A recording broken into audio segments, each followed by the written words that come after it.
যে ন্যক্কারজনক ঘটনা ঘটেছে তার প্রতিবাদে বাংলার মুখ্যমন্ত্রী মমতা বন্দ্যোপাধ্যায় রাস্তায় নেমেছেন।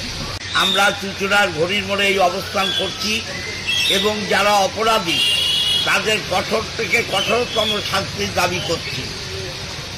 মাননীয় হাইকোর্ট সিবিআইকে দিয়েছে এই মামলা দেখার দায়ভার, ইনভেস্টিগেশন করার দায়ভার।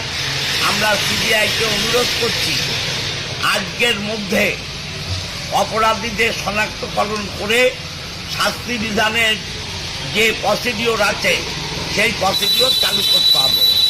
আগামীকাল রাখি বাংলা ভাগের বিরুদ্ধে আমরা রাখি বন্ধন করব এবং মাননীয় মমতা বন্দ্যোপাধ্যায় এবং আমাদের সেনাপতি অভিষেক বন্দ্যোপাধ্যায় যে নির্দেশ দেবেন 20 তারিখ থেকে সেই নির্দেশ পালন করে আমরা রাস্তায় থাকব।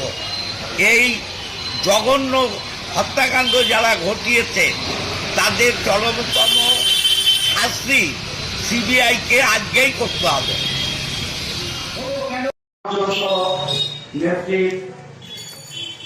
নির্দেশ ছিল আমাদের এই অবস্থান করা। আমরা 6টা বাজতে 7 মিনিট বাকি।